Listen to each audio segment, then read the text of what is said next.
Барлығыңа сәлем, ағылшын тілін кітап оқып үйренеміз. Біздің бүгінгі оқитын кітабымыз ол Wonderful Wizard of Oz деп аталады. Ол Оз елінің сиқыршысы бейімделген мәтіні, міне оның сілтемесі.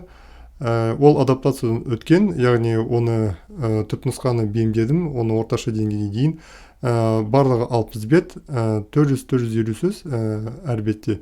Және шамамен pre-intermediate деңгейіне сәйкес келеді.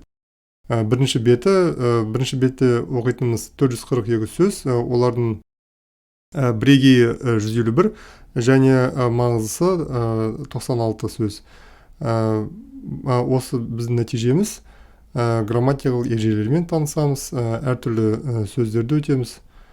Бірінші сөйлем: Dorothy lived in a small house in Kansas. Dorothy with Uncle Henry, who was a farmer. Ол фермер болып істеген Генри ағасымен және тәтесімен тұрды. Мысалы, who was my friend? Jim, who was my friend? Менің досым болған Jim мені үйіне шақырды. Jim, who was my friend? Бұл мысал ретінде сөйлем. Және the house had only one room. Үйінде бір ғана бөлме болды. Мұндағы the house had only one room дегенді басқаша there was арқылы, there was арқылы айтуға да болады. Мысалы, there was only one room in the house. Мысалы, немесе былай да айтуға болады. My room has a large window. Менің бөлмемде үлкен терезе бар. Немесе былай, my car had a flat tire. Көлігімнің дөңгелегі тесіліп қалды. Мысалы, there was және have дегенді бірге балама ретінде айтуға болады. Үшінші сөйлем: another деген осында назар аударатын сөз. Another ол тағы бір басқа деген сөз. Had a big bed in one corner. Бір бұрышында олардың төсегі және басқа бұрышында Dorothy'нің кішкентай төсегі тұрды. There was also a small cellar. Cellar деген ол погреб, жер қойма қазақшасы. And there was also ол болды, бар деген there was деген сөз, болды деген сөз. Мысалы, үстелдің үстінде кітап болды, немесе кітап жатты. There was a book on the table. Жер қоймада отбасықты қыла алатын шағын жер қойма болды.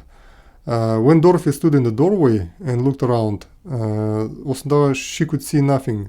Could деген ол can деген етістіктің өткен шағы. She can see nothing and she cannot see anything. Бұл мағынасы бірдей, екі жолда, бір сөзді айтудың екі жолы. Ол ештеңені көре алмай жатыр. She can see nothing. Or she can't see anything. Одан кейін келесі бір момент: I have nothing but respect for you. Менде саған деген сыйластықтан басқа ештеңе жоқ деген сөзді. Nothing but respect for you. Осындағы she could see nothing but the great prairie. Прериядан басқа ештеңе көре алмады. Once the house had been painted.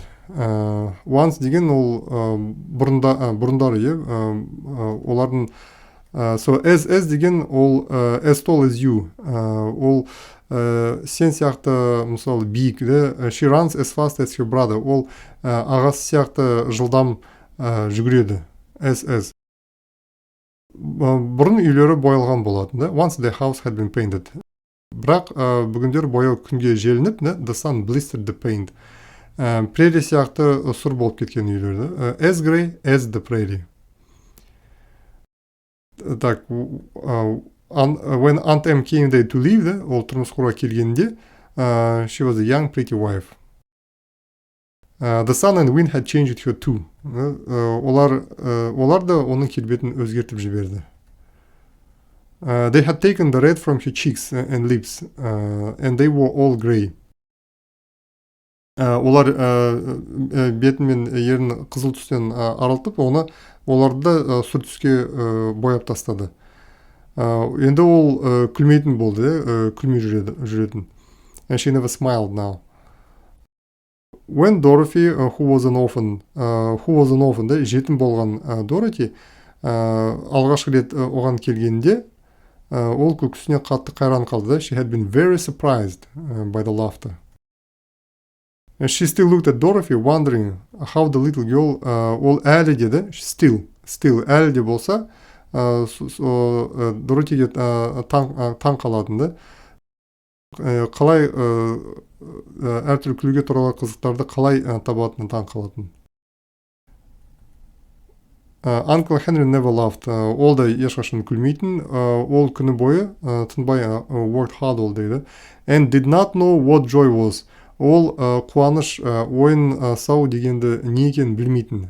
Did not know what joy was. He was grey also. Ол да сұр, оның да келбеті сұр болды және almost never spoke. Өте сирек сөйлейтінді, ешқашан дерлік сөйлемейтін. Доротині күлдіретін Тото болады. It was Toto that made Dorothy laugh. Осында it was Toto деген конструкцияға тоқтала кетейік.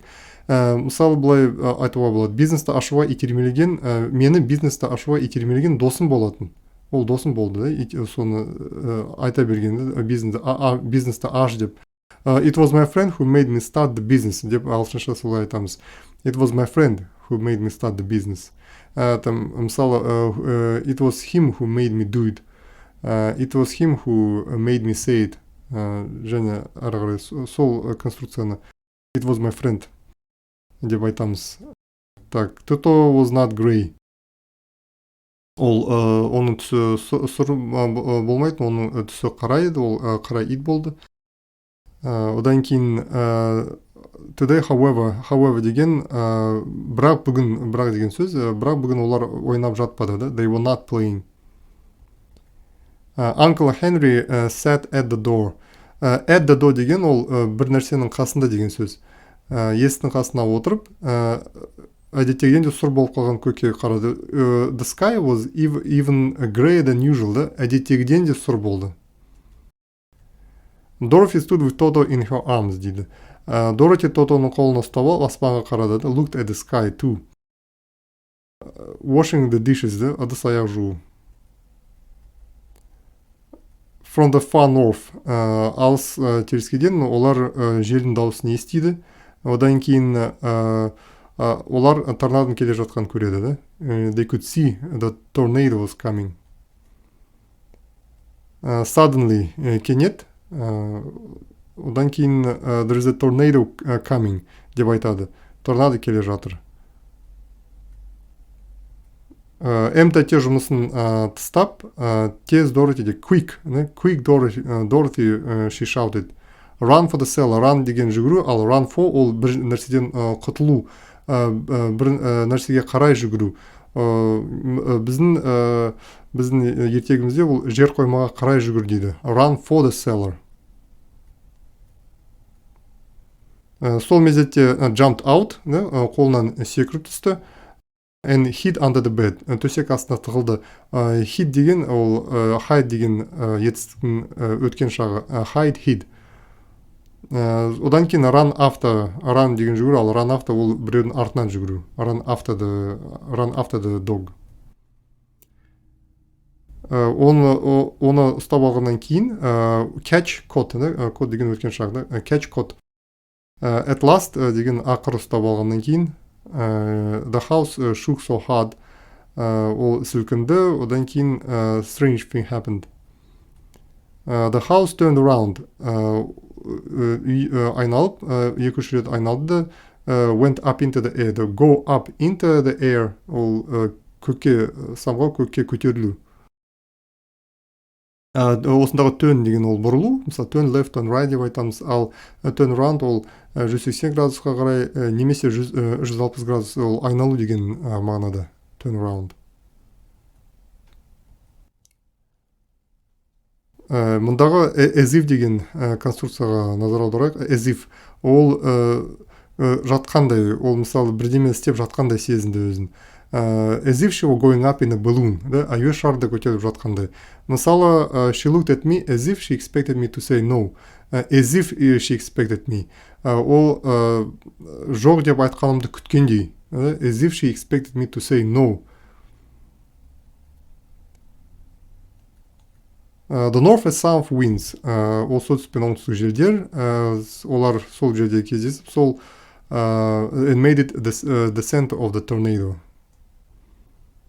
The house was at the top of the tornado. Солардың үйі, ол торнадоның төбесіне көтерілді, одан кейін сол жерде it stayed, ол сол жерде қалды, және көптеген миль бойы алыс жаққа сол торнадо оны ұшырып жіберді, сол үйді.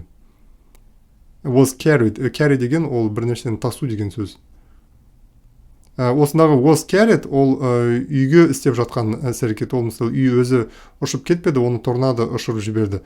Осындағы ол passive voice деген нәрсе бар, ол соны мысалмен қарастырайық. We bought a book from the shop. Біз кітапты дүкеннен сатып алдық. A book was bought from the shop. Кітап дүкеннен сатылып алынды. Сатылып алынды деп айтатын болса, онда was bought деп айтамыз. Осымен бірінші бетті аяқтадық. Бұл процентпен айтсақ, ол 1,16%. Барлық кітаптың 1,16%.